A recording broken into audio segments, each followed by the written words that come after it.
Hello, good evening. Thank you very much for joining us here on Times Now. This is Breaking Ground and I'm Hina Gambhir. Viewers, it is no secret that under the unpopular and embattled Canadian Prime Minister Justin Trudeau, Canada has become a safe haven for Khalistani extremists. Not only are the Khalistanis given a free run and platform, they're also employed by the Canadian government.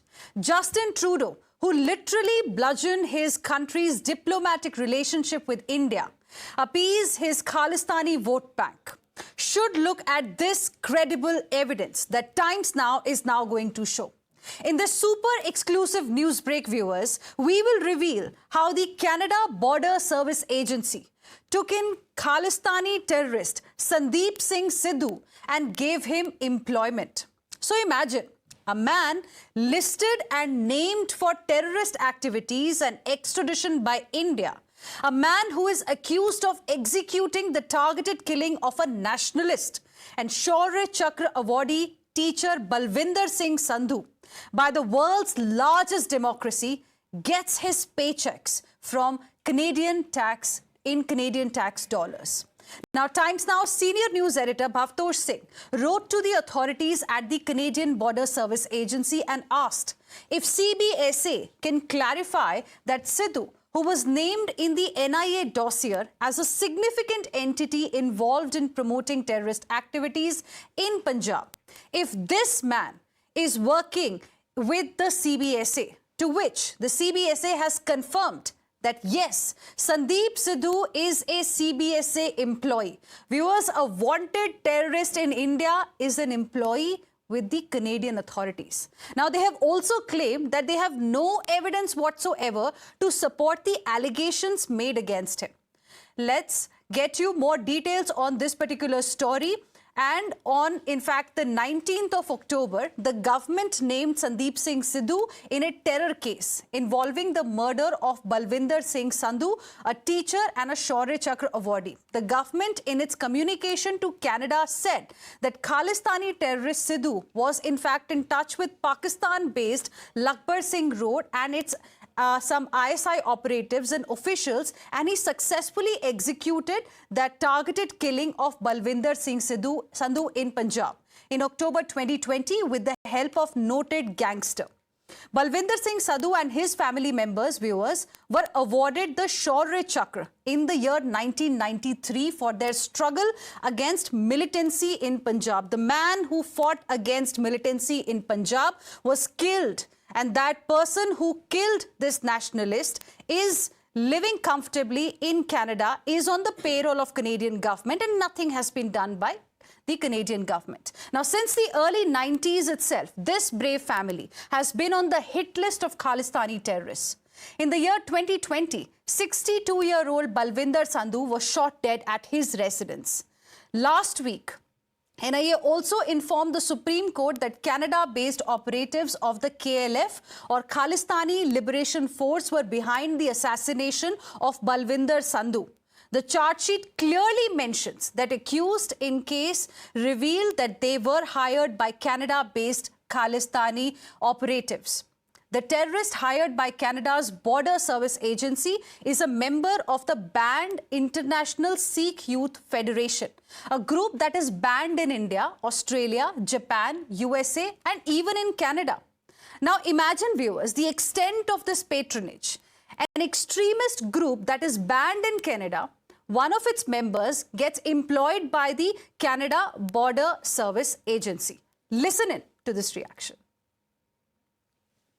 Well, now with their own acceptance, their own agency CBS is saying that yes, we have been working with the terrorists. What more do you want? Now Trudeau should come out and explain that is the government of Canada under his leadership is bound to give shelters to terrorists, bound to give jobs to terrorists, give them house also, make them stay comfortable. Let Canada be a orange blue country. That's what Canadian wants.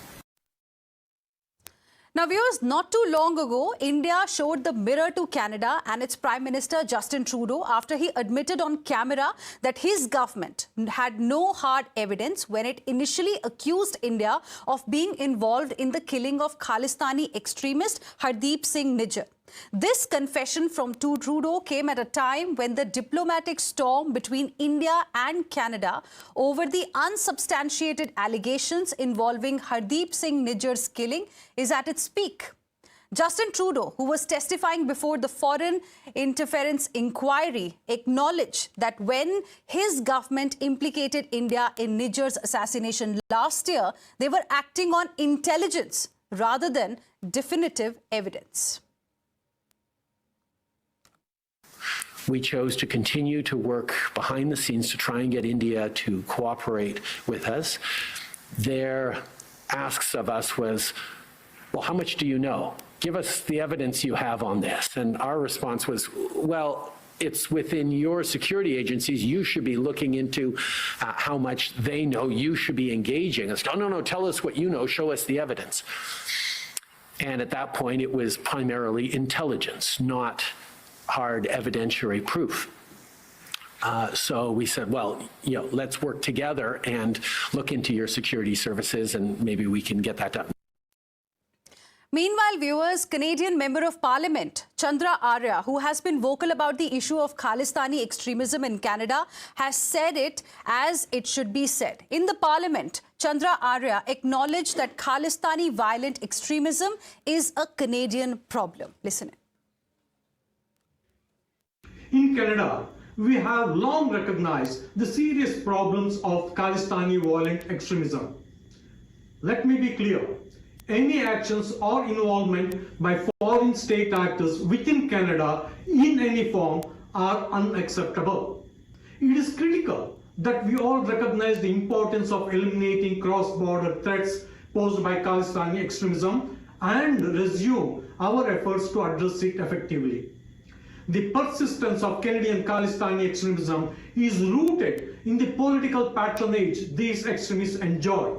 Unfortunately, I am yet to hear any politician or government official offer reassurance to Hindu-Canadians, many of whom feel concerned and fearful for their safety in the light of recent events. Now, Ministry of External Affairs also, viewers, on 17th of October confirmed that India has 36 extradition requests pending with Canada. Listen in. Is concerned, there are 26 extradition requests pending with the Canadian side. These are over the last decade or more. Along with it, there are several provisional arrest requests which are also pending. So, viewers, you understood the story. Let's now tell you 5 big questions that remain unanswered that Canada should now pay attention to. Now, viewers, Trudeau relies on intel to target India, but no action is taken when there is proof against K assassin. Question number 2. Why is Sandeep Sidhu a wanted terrorist on Canadian government's payroll? Question number 3. Has NIA dossier exposed Trudeau's patronage for K terror? Question number 4. Is Trudeau's patronage for K elements a bid to secure his vote bank? And lastly, with CBSA confirming Sidhu's employment, will Canadian government take action finally in this particular case? And that's our big debate on Breaking Ground. Joining us on the broadcast this evening is, we have with us Ashok Sajjanhar, former diplomat who's joining us live, Achal Malhotra, former diplomat also live with us, and Dean Baxendale, publisher and columnist, CEO, Optimum Publishing International, also live with us this evening. Good evening to all of you. Thank you very much for joining us here on Times Now. Mr. Sajjanhar, I would like to begin the discussion with you because a lot is going on between India and Canada. We know how Justin Trudeau, time and again has, in fact, exposed himself. And now we also know that when it comes to targeting India, it relies on intel sources and no hard evidentiary proof. In this case, when there is a proof, there is a dossier that was given to Canadian authorities in January, which names Sandeep Sidhu as a wanted terrorist. Why no action is taken? Thank you very much, Hina, for having me on your show. I think you have answered the question yourself because Justin Trudeau is pandering to the Khalistani terrorist, to the Khalistani terrorist vote bank. That is why he is sort of, pushing back against India. And that's exactly the reason why he will not take any action against any Khalistani terrorist or extremist who is in Canada, who's been employed even in Canadian government official service, notwithstanding the fact that adequate evidence has been provided to him, to the Canadian government by the Indian authorities. And, I think what you read out just now in terms of the response that you have got from the Canadian authorities, that they do not have any evidence from the stories. Of course, what we are saying that, all the stories that are printed, all the accounts that are printed in the media, that might not have any evidence. Obviously, they will not have any evidence. But the evidence has been provided by the government of India to the Canadian government, because, when having been in the government, I have dealt with such cases when I was in Geneva, that whenever there is an extradition request that is, sent to another government, you have to send dossiers and dossiers of information and documents, and basically proving your case. And also in all these extradition requests that are placed, it has to go right up to the highest level, and their signatures are appended, thereby confirming all the information that is being shared with the other countries. So I think the information is very much available with Canada, but for their own reasons, domestic political considerations, it appears that they would not take any action against them, because it would, vitiate, it would spoil their own vote bank politics that Mr. Trudeau has been conducting. Right. Stay with us, sir. Dean Baxendale, now that's the question. Is political compulsion not allowing Justin Trudeau to take action against a wanted terrorist?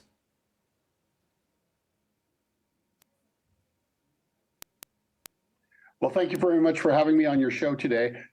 So my perspective on Trudeau and his deflection for this issue stems from the current foreign interference commission that's going on in Ottawa. He wanted to ultimately deflect from his complicity, his government's adjacency to Beijing proxies here in Canada. So that was clearly evident. However, this case is I think that's a bad audio line that we have with you. Apologies for that. We'll quickly get that fixed and get that reaction from Dean Baxendale. Meanwhile, let me go across to my other guests as well. Mr. Achal Malhotra, how do you see this new evidence that is out for the world to see? And do you expect some action? Because, dossiers have been sent, and it's just one example we're talking about. There are 26 such people who need to be extradited to India, but no action has been taken by Canada. Thank you, Ms. Gambhir, for inviting me to the show. Well, answering the second part of your question, I don't expect any action whatsoever, given the circumstances that prevail at the moment as far as India-Canada relations are concerned. Well, extradition treaty at the end of the day is an important instrument, but in order to put it into practice, there are many factors that come to play. One of the important factors is the political decision, the political will of the country concerned to respond to the requesting country and take action. But in this case, it's quite clear that they have been patronizing Khalistanis for their narrow political gains. The fact of the matter is that the Sikh community in Canada has dug in. They wield a considerable influence in business. They own motels, they are in construction industry. Well, all the best to them. We are happy Indian diaspora is doing well there, but we can't tolerate the separatists and the elements of who are promoting division of our country, basically Khalistani movement that they are promoting. And in a country like Canada, where an extremist who is clearly, openly demanding the creation of Khalistan in India can rise to the position of becoming a cabinet minister and that too a minister of defense, what else do you expect from Canada? It shows the helplessness of Trudeau, Justin Trudeau, and maybe the other political parties. Shame on them. They're digging a grave for themselves. They don't know what kind of, situation they are creating for their own people. And I assure you, I mean, if this trend continues for 1 or 2 or 3 decades, definitely there will never be a Khalistan on the Indian soil. But you don't know. There might be a Khalistan in Ontario or some other part of Canada. I'm serious about it. So they should realize that for narrow political gains, they should not be going to the extent of, putting the relations with a country like India to hostage. Right. So I don't expect anything. You should also not expect anything. Send any dossiers, they'll be put into the cupboards. And a country which has decided to involve an officer, Indian official, an officer of the stature of the High Commissioner, Right. as a person of their interest. I mean, what else do you expect from them? Too much And to the moment expect they, probably the moment they take, from a country like Canada. Okay. Yeah. We have Dean Baxendale, who's back with us on the show. I asked you a straight question, and I want you to address it. Is political compulsion stopping Justin Trudeau from taking action against the people who are named in dossiers that have been sent by India time and again? In this case, a nationalist was murdered brutally. That name is there in the dossier, but, there you have it, that he is employed by Canadian authorities, and in the response that they have sent to us, they have said that we've done the background check. We did not find any such evidence. I mean, seriously?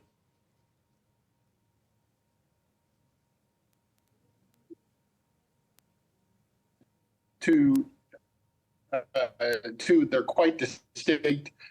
The political action by Justin Trudeau to deflect from the current Foreign Interference Commission is one thing.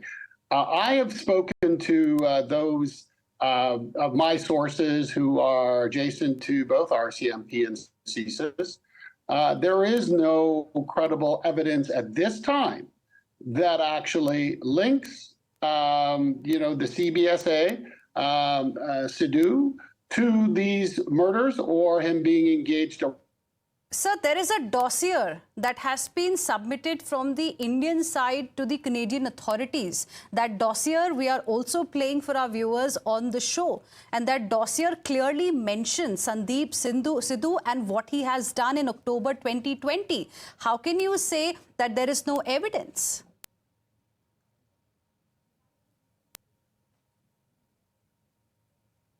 Topic, whether or not we have evidence or intelligence. So I think we need to really, dial this back and look at the actual evidence that you're suggesting is there. If it's there, then the Canadian government and the RCMP will investigate and bring charges against Mr. Sidhu. Okay. Ashok Sajjanhar, do you see that happening? Because Mr. Achal Malhotra clearly has said that, we shouldn't really be expecting any kind of action. But Mr. Ashok Sajjanhar, how will you like to respond to what Mr. Dean Baxendale has said? One thing that came to my mind is that you look at 2611, meaning what happened in the case of Pakistan. And, first we did have intelligence, but that was backed by solid evidence. And we've given dossiers of evidence to Pakistan. You know what the Canadian attitude, and let me make a point here. I will not like to, tar Canada, all Canadian people, all Sikhs living in Canada, etc., etc. I think Canadian people are fine people. We've always had good relations with them. I think the problem at this moment stems really from Mr. Justin Trudeau and his dispensation. Right. And, you might call that, RCMP is an independent organization.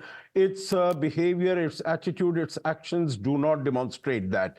So I think they are definitely colored by the political colors of their masters. Right. So I would like to separate this very small number of people who are sort of, calling the shots at this time. And they seem to be that, because Mr. Trudeau finds that he cannot continue in the government, or at least earlier when the elections took place, he was not able to form a government without the support of the NDP, of the Khalistani supporters. So that is why he went to them, and he needed the support. So exactly what happens in Pakistan, you provide them with hard evidence. Yes. But as far as they are concerned, they will say, no, the evidence is not remain adequate. in a denial mode, something that we are seeing Absolutely. happening in this case as well. There are extradition requests that are pending from the Indian side, but clearly There are 26 of them. Yes. And this is only one of them. There are 26 of them. There are 26 of them, and in one case, in this case specifically, we've got a confirmation as well from the Canadian authorities that he is indeed employed by the authorities there. There wasn't any background check, and they say that they continue doing it, but that didn't happen. Of course, that's going to be a top focus ahead as well. But for the moment, thank you very much, all of you gentlemen, for joining us here on this debate on Breaking Ground. We'll slip into a very, very short break. More news and updates coming your way on the other side. Stay with us.